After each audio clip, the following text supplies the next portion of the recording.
aad baan salaamaya saaxiibada meel kasta aad joogtaan saaxiibada ku soo dhawaada muuqaal kooban oo ku eegi doono magaciisa oo dhameystiran waa Thomas Alva Edison waxa laga yaabaa inaad isweydiiso ruuxa markuu damin yahay ama maskaxdiisa waxba galeenin nolosha ka dhacay laakiin sheekada sidaasi ma aha macallimiinta iskuulka maamulka iskuulka waliba ardayda ayaa gabi ahaanba dhibsaday inuu sii joogo goobta waxbarashada maadaama aan waxbarashadiisa aad iyo aad ugu fiicnaan laakiin maanta gabi ahaanba uu ka taariikh wacan yahay ama uu ka taariikh fiican yahay waayo wuxuu gacantiisa ku soo saaray aalado ay ka mid yihiin leerka waliba aalada korontada iminkan adduunka laga isticmaalo sidoo kale saaxiibada waxa ku saabsan arrimahaas inuu eegi doona waxaan idinka codsanaa ugu horeyntii in YouTube-ka hadaleynta 14 subscribe inoo saartaan sidoo kale hadaleynta 14 waxaan idinka codsanayaa in follow inoo dhahdaan saaxiibada waxaad tihiin dadaad wanaagsan 12 Febraayo sanada markay ahayd 1847 ay ku dhashay gudaha wadanka Mareykanka wuxuuna geeriyooday Oktoobar 18 1931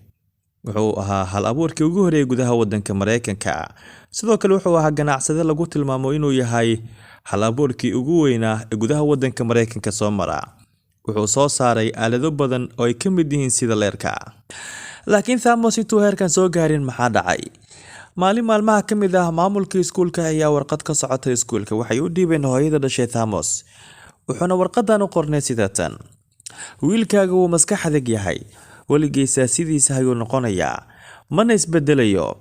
waxa kaliya uu furan inuu xamaali ku noqdo oo dabadeedna sidaas uu kugu shaqeeyo kolkay akhrisay hooyada fariintan loo soo dhiibay ayay la ilmeysay waxayna tiri wiilkayga mar ayuu wax i baranayaa hooyada ayaa wiilkeeda ku tiri hooyo iskuulkan waan ka bixinayaa mid kale ayaan ku geenayaa kama aysan rajo dhigin hooyada Thomas inuu wiilkeeda damin yahay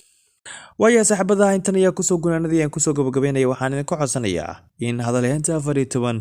follow inoo dhahdaan sidoo kale subscribe YouTube-ka hadaleynta 14 noo saartaan saaxiibada waxaad tihiin dad aad wanaagsan